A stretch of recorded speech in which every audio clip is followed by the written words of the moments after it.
विचार तुमच्यासाठी सुविचार घेऊन आलोय. नक्की तुम्हाला आवडेल. आपल्या आयुष्यामध्ये नक्की त्याचा उपयोग होईल. कुणीतरी पुढे गेला म्हणून द्वेष करत बसण्यापेक्षा आपण मागं का राहिलो हा विचार करा आणि चालत राहा.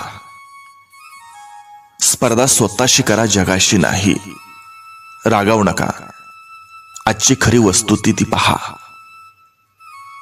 घरं मोठी पण कुटुंब छोटी, भरपूर पदव्या पण सामान्य ज्ञानाची बोंब, दर्जेदार औषधं पण आरोग्य ढासळलेलं, चंद्रावर पोहोचले पण शेजाऱ्याशी ओळख नाही, प्रचंड पैसा पण मनशांती नाही, उच्च बुद्ध्यांक पण भावनांक खालावलेला, माहिती खूप पण शहाणपण नाही, आणि सरते शेवटी माणसं भरपूर पण माणुसकीच नाही.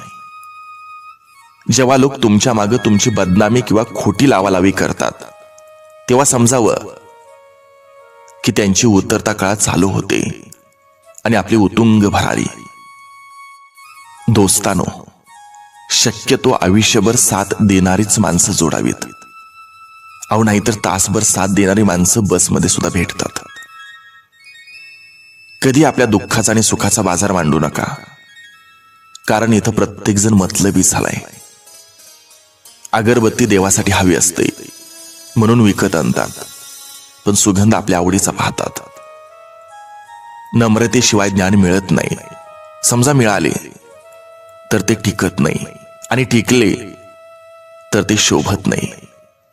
म्हणून जीवनात योग्य ठिकाणी, योग्य व्यक्तीबरोबर, योग्य व्यक्तीसमोर आणि योग्य वेळी नम्र झालेच पाहिजे.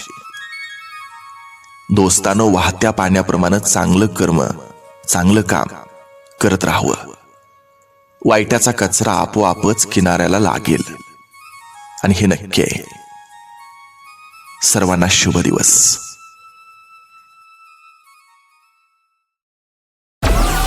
Download Moj.